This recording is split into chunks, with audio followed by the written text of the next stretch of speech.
Soal latihan, penilaian akhir semester PAS atau UAS atau SAS semester 1 mata pelajaran IPAS kelas 5 kurikulum merdeka. Soal nomor 1. Informasi yang tepat berkaitan dengan cermin adalah A.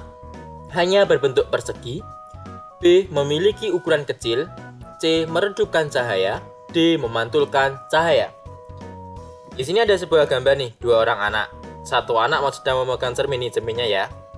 Dan ini yang dipegang adalah sebuah entah buku entah kertas yang berbentuk persegi. Dan di sini terlihat nih, ada sebuah bayangan yang memantul dari cerminnya. Jadi jawaban yang tepat nomor 1 adalah D. Memantulkan cahaya. Soal nomor 2. Apabila cahaya senter disorotkan ke sebuah gelas bening yang berisi air, cahayanya akan A. Memantul, B. Berkonduksi, C. Menembus gelas, D. Tidak menembus gelas. Jawaban yang tepat adalah yang C. Menembus gelas, karena sifat dari cahaya adalah menembus benda bening. Meskipun dalam gelasnya ada air, cahaya tersebut tetap bisa menembus gelas tersebut.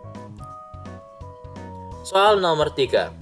Komponen abiotik dalam ekosistem kebun misalnya A. Rumput, B. Semut, C. Lebah, D. Udara. Yang ditanyakan adalah komponen abiotik ya. Komponen abiotik adalah komponen makhluk hidup. Nah, komponen abiotik adalah komponen bukan makhluk hidup. Maaf Pak Guru salah. Jadi komponen dalam ekosistem itu ada dua. Ada komponen biotik dan komponen abiotik. Kalau komponen biotik adalah komponen yang merupakan makhluk hidup, contohnya hewan, tumbuhan. Kemudian kalau abiotik adalah komponen yang bukan berupa makhluk hidup, contohnya adalah tanah, batu, dan lain sebagainya lah. Mana nih nomor 3 yang bukan termasuk abiotik atau yang bukan termasuk makhluk hidup? Jelas jawaban yang tepat adalah yang D. Udara. Soal nomor 4. Ekosistem buatan adalah A. Hutan, B. Sungai, C. Akuarium, D. Laut. Yang ditanyakan adalah ekosistem buatan. Jadi ekosistem itu kan ada buatan dan ada alami. Nah, ekosistem itu tempat hidupnya para makhluk hidup, itu namanya ekosistem. Nah, mana yang buatan? Kalau buatan itu berarti ekosistem itu dibuat oleh manusia. Jawaban yang tepat adalah yang C. Akuarium. Itu kan buatan manusia kalau akuarium. Soal nomor 5. Skema di atas menunjukkan, nah di atas itu maksudnya di samping ini ya, ada gambar nih. Rumput, belalang, katak, ular, elang, dan jamur. Nih, ada panah melingkar. Itu dimaksud apa itu? A. Piramida makanan, B. Rantai makanan, C. Jaring-jaring makanan, apa D. Aliran energi. Ya, benar sekali, itu adalah gambar dari rantai makanan. Jadi jawabannya benar adalah yang B. Soal nomor 6. Magnet elementer pada magnet titik-titik sulit dijadikan magnet. A. Lunak, B. Keras, C. Lentur, D. Nikel. Magnet elementer adalah magnet terkecil. Jadi semua benda magnetis ya, semua benda magnetis itu kan benda yang dapat ditarik oleh magnet, itu semuanya memiliki magnet elementer berupa atom karena saking kecilnya. Nah, benda magnetis tadi kan bisa tuh, misalkan besi, itu bisa diubah jadi magnet asalkan magnet elementernya itu geraknya adalah searah. Makanya ada cara membuat magnet buatan itu dengan cara digosok. Kita menggosoknya harus searah, betul? Tidak boleh dua arah. Kenapa? Supaya magnet elementernya tertata dengan arah yang searah. Nah, mana nih berarti? Yang kata kunci Pak Guru tadi adalah magnet buatan yang atau magnetis, benda magnetis. Jadi mana yang termasuk benda magnetis? Gitu aja enaknya. Jadi jawaban yang tepat adalah yang B. Keras, karena semua benda magnetis itu sifatnya adalah keras. Soal nomor 7. Reaksi yang terjadi apabila dua kutub magnet yang sejenis didekatkan adalah A. Tolak menolak, B. Tarik menarik, C. Tarik menarik lalu tolak menolak, D. Tolak menolak lalu tarik menarik. Oke, yang jelas jawabannya bukan yang C dan yang D, karena tidak ada kalau awalnya tarik menarik kemudian tolak menolak, enggak ada ya. Jadi kalau magnet itu berlakunya kalau tidak tolak menolak ya tarik menarik. Lah sekarang di soalnya ditanyakan adalah yang sejenis utara-utara, selatan dan selatan. Kalau kita dekatkan maka akan terjadi benar sekali tolak menolak, karena kalau sejenis didekatkan itu pasti akan tolak menolak. Soal nomor 8. Alat yang tidak memanfaatkan magnet adalah A. Lemari es, B. Mikrofon, C. Dinamo sepeda, D. Kertas gambar. Jelas ya ini ya.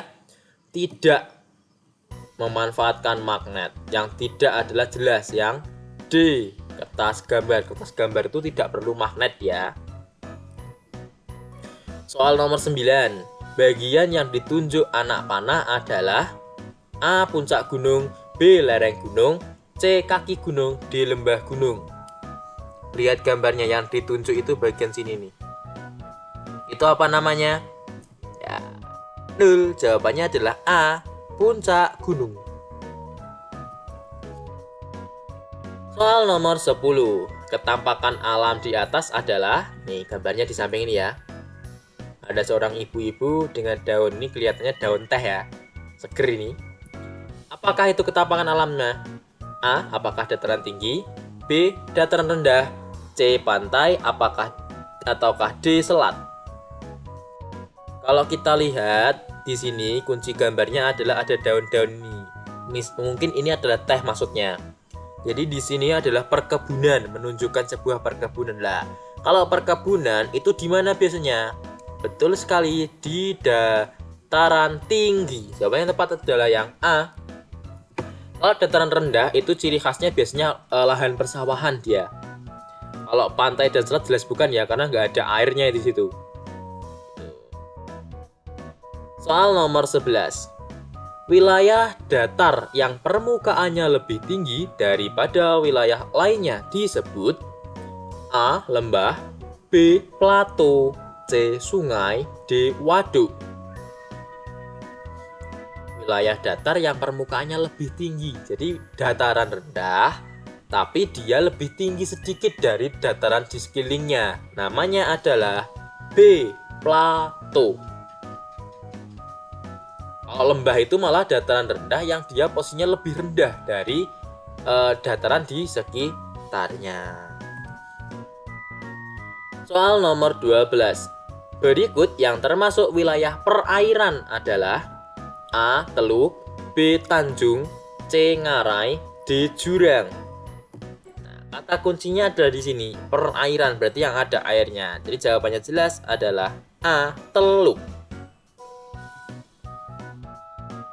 Soal nomor 13.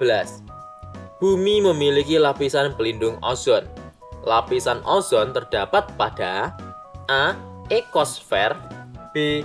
Termosfer, C. Mesosfer, ataukah D. Stratosfer? Jawabannya benar adalah D. Stratosfer. Soal nomor 14. Ketampakan alam di atas adalah, maksudnya ini ya, yang di samping gambarnya samping ini ya. A. Lembah, B. Danau, C. Pantai, D. Selat. Gambar apakah ini? Ada airnya, kemudian ada pasir-pasirnya. Ya, jelas jawabannya adalah C. Pantai. Soal nomor 15. Organ pernapasan manusia adalah paru-paru. Manusia membutuhkan sistem kerja paru-paru untuk mendistribusikan oksigen. Paru-paru dibungkus oleh A. Pleura, B. Perikardium, C. Diafragma, atau D. Bronkiolus. Jawabannya benar adalah A. Pleura. Jadi pleura itu adalah selaput, semacam selaput yang membungkus paru-paru. Soal nomor 16. Ketika terjadi pertukaran udara pernapasan, terjadi pula A. Karbon dioksida diikat oleh Hb untuk dikeluarkan dari tubuh. B. Karbon dioksida diikat Hb untuk diedarkan ke seluruh tubuh. C. Oksigen diikat Hb untuk diedarkan ke seluruh sel tubuh. D. Oksigen dilepaskan oleh Hb untuk dikeluarkan dari tubuh. Pak Guru tanya dulu nih, kalau bernafas kita itu memasukkan apa, mengeluarkan apa toh? Ya, kalau bernafas itu kita menghirup atau memasukkan oksigen dan menghembuskan atau mengeluarkan karbon dioksida. Sekarang kita lihat di pilihan A, B, C, D. Kalau yang A ini dikeluarkan, oke, benar, dikeluarkan dari tubuh karbon dioksidanya, tapi tidak perlu diikat oleh Hb. Hb itu hemoglobin, sel darah. Ya, tidak perlu diikat karena kalau karbon dioksida itu kan tidak dibutuhkan tubuh. Ya udah dikeluarkan aja, nggak perlu diikat oleh hemoglobinnya atau sel darahnya. Jadi yang A salah. Yang B, ini karbon dioksidanya malah diedarkan. Berarti manusianya keracunan dong. Nah, karena karbon dioksida itu racun bagi tubuh. Jadi jawabannya B jelas keliru.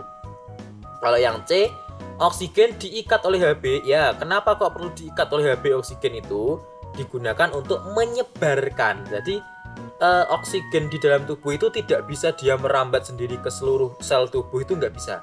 Membutuhkan yang namanya Hb, hemoglobin atau sel darah. Nah, sel darah itu nanti akan berisi oksigen dan beredar ke seluruh bagian tubuh. Jadi jawaban yang tepat nomor 16 adalah yang C. Soal nomor 17. Alergi dingin menyebabkan gangguan alat pernafasan. Penyakit yang ditimbulkan berupa A. Asma, B. TBC, C. Pneumonia, D. radang tenggorokan. Jawaban yang benar adalah yang A. Asma.